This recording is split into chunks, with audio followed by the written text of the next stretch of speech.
are trying to again attack a issue that has been invisible to many of us.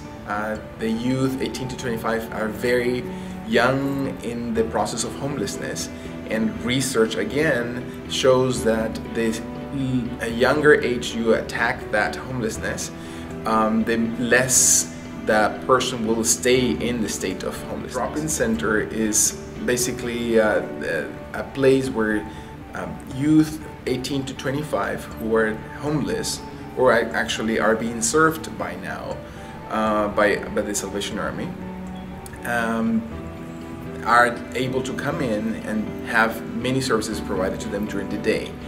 There's some possibilities in scattered days throughout the week where they can go and drop in for food and a short-term program, 2 or 3 hour program, either weekends or sporadically through the weekdays in the evenings.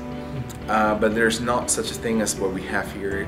We're trying to create here in Houston. After a lot of research nationwide, drop-in centers, this is the model that we adopted.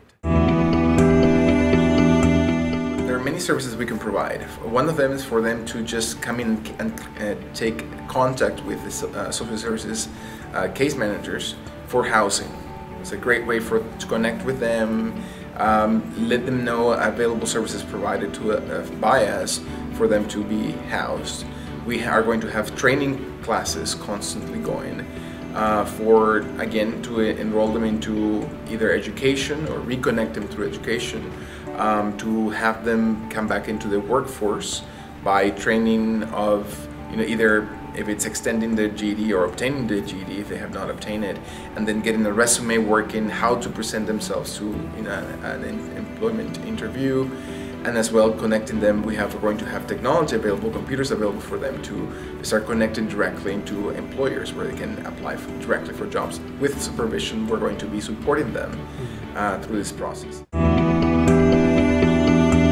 So we're all trained in TFCBT, which is trauma-focused cognitive behavioral therapy, which is a therapy technique where the students, I call them, the clients will come in and we'll be able to work with them and try to ameliorate their reaction to trauma. They've lived in this heightened state of survival through all these young years of their lives. So we're going to be able to provide them with different techniques for them to, normalize their behavior.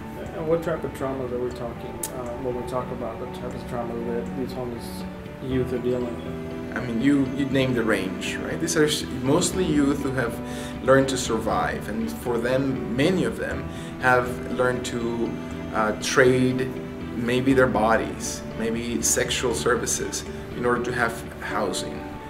They've learned to deal with, stealing and committing crime, and selling drugs, and even themselves becoming addicts just to make it through another day. So all of that creates the simple fact of sleeping, not the uncertainty that many of us do not have an idea of living on the streets and not knowing where you're going to sleep that night or how many days you've gone without taking a shower. That's traumatic in itself. So we see clients of all kinds of paths and walkways, and so we want to deal with them and deal directly with that so they can at their own pace be able to resolve those emotional issues.